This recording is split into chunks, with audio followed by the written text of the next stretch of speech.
Welcome back to Boxing Battles. In today's video, we are going back in time to look at 5 pound-for-pound legends that will never be forgotten. Uppercut continues to land. There's a perfect straight right hand, and short of performance by Canelo Alvarez. Pound for pound is a terminology that you often hear in boxing. The well-established expression has been around for over a century and is used to indicate the best fighter in the sport, irrespective of their weight category.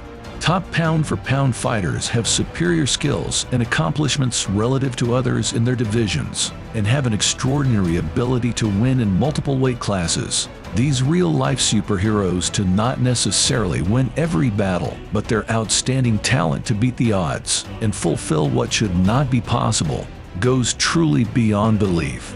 If you enjoyed today's video, please like and subscribe. Here on Boxing Battles, we take you for a blast in the past and reminisce about some of boxing's greatest moments. Chavez looking to finish Taylor off. Mills Lane steps in. It's over. It's over. Julio Cesar Chavez is still the champion.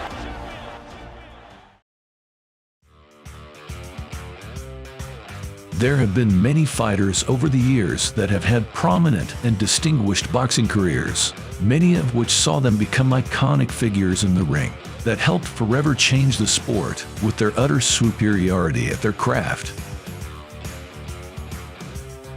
Salvador Sanchez was no different. With his supremacy in the ring, he quickly made a name for himself in the sport with the incredible performances that made him a must-watch attraction.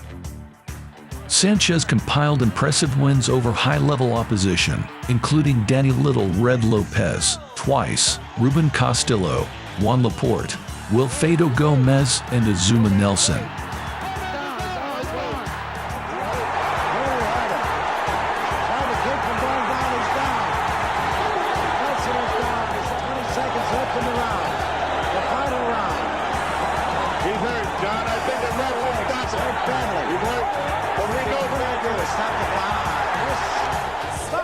This bout at 1 minute and 49 seconds of the 15th round, and a winner by TKO and still the World Boxing Council Featherweight Champion, Salvador Sanchez.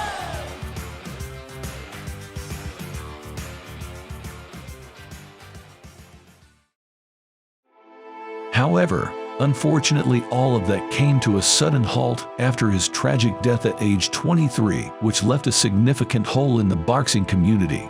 Many believe that Sanchez could have gone down as the best featherweight fighter of all time. He was a dominant boxer that had impressive knockout power despite competing in the featherweight division, as 32 of his 44 wins came by knockout. He's still considered to be one of the greatest pound-for-pound fighters of all time.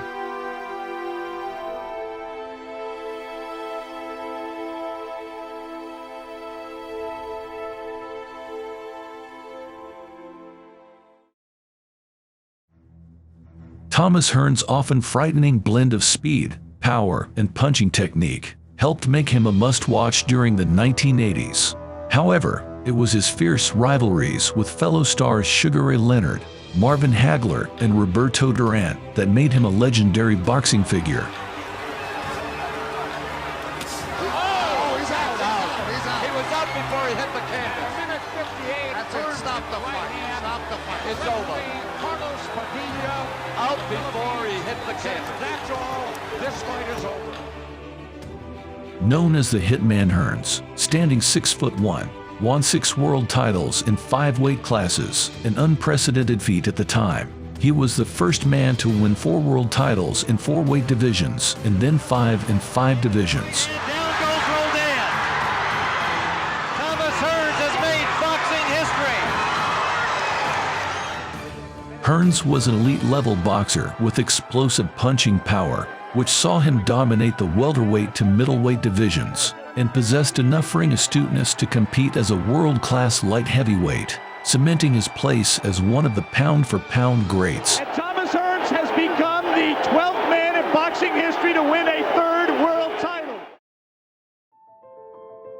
Harry Greb was definitely a freak of nature, having close to 300 bouts in his career. These were often bouts against the other highly regarded and highly dangerous fighters of his era, and few of them were far from easy.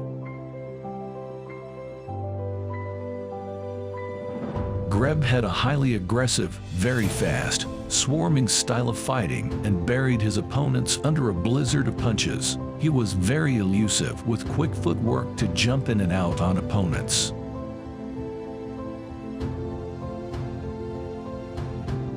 The Pittsburgh Windmill performed well against everyone, even fighters who outweighed him by 30 or 40 pounds, and was also very durable, suffering only 2 TKO losses in his whole career.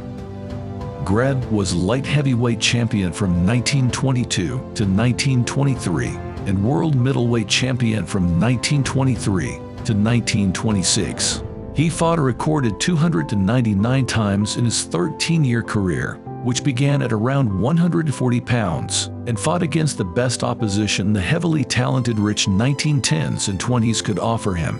Despite starting as a welterweight, Greb was frequently beating light heavyweights and even heavyweights, being the only ever man to defeat heavyweight legend Gene Tunney.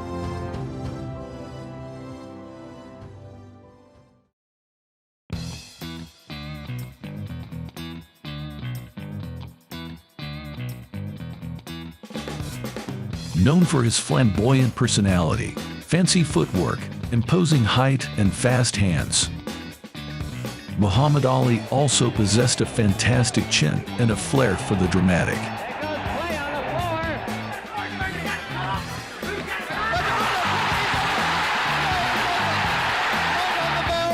bell has sounded, and he's up at about 3, Clay. Ali is well known for his trilogy with Joe Frazier, losing the first but winning the next 2. A minute to go in the fight. 1 minute. That's the countdown.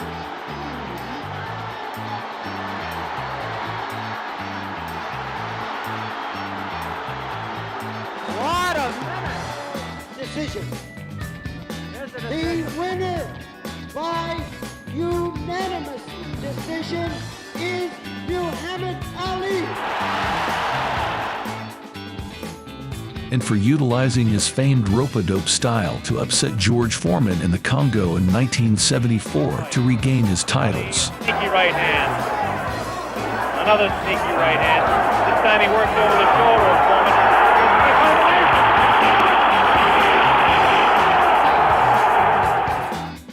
Ali had a very distinguished career, holding impressive victories over Sonny Liston, Ken Norton, Jimmy Ellis, Floyd Patterson, Frazier, and Foreman.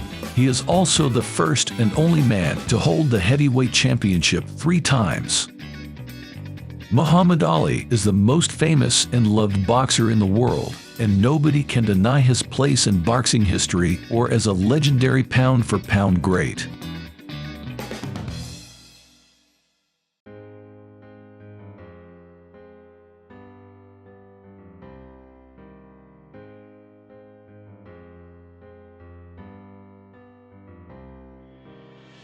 Sugar Ray Robinson is the main reason the pound-for-pound rankings exist today, bringing about so much debate and discussions that go on in the boxing world. Robinson's run was truly exceptional. He was undefeated as an amateur fighter, winning all 85 of his fights, and wasn't defeated until he faced Jake LaMotta in his 41st pro fight, a stretch of 126 straight victories that is unheard of in boxing today.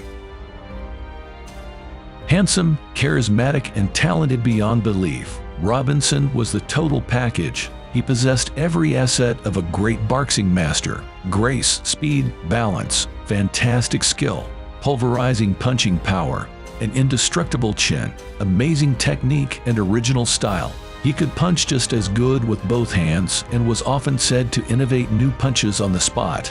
Robinson was a 2-division champion that included 5 world middleweight titles. He won the welterweight title in 1946 and held on to it until he moved to middleweight and took the title there from LaMotta, avenging the earlier defeat. The fight is going to be stopped on the signal from the chairman of the Illinois Athletic Commission, Joe Turner. The winner by a technical knockout in 2 minutes and 4 seconds 2 minutes of and the 4 seconds. 13th round and the new world middleweight boxing champion, Sugar Ray Robinson. Now excuse me while I get in the ring. He beat all the top fighters of his era: Jake LaMotta, Gene Fullmer, Henry Armstrong, Bobo Olson, Rocky Graziano, Carmen Basilio, and Kid Gavilan. Robinson beat them all with speed, an unbelievable jab, and power in both hands. There wasn't a punch he couldn't throw, and his weaponry was as good as it gets. He was so good that even the great Muhammad Ali called him the king, the master, my idol. There will never be another like him, and the Sugar Man will always be remembered as the original pound-for-pound legend that will never be forgotten. They say Sugar Ray Robinson was the greatest fighter pound for pound, meaning that I imagine if he was a heavyweight fighting the same style, he'd be the greatest. I would have to admit, I would have to say yes. I have his fight films, I've watched him. That man was beautiful. Timing, speed, reflexes, rhythm, his body, everything was beautiful. I say I'm the greatest heavyweight of all times, but pound for pound, I still say Sugar Ray Robinson was the greatest of all time. If you enjoyed today's video, please like and subscribe to the channel so you won't miss any new episodes about boxing's greatest moments. Thanks for watching.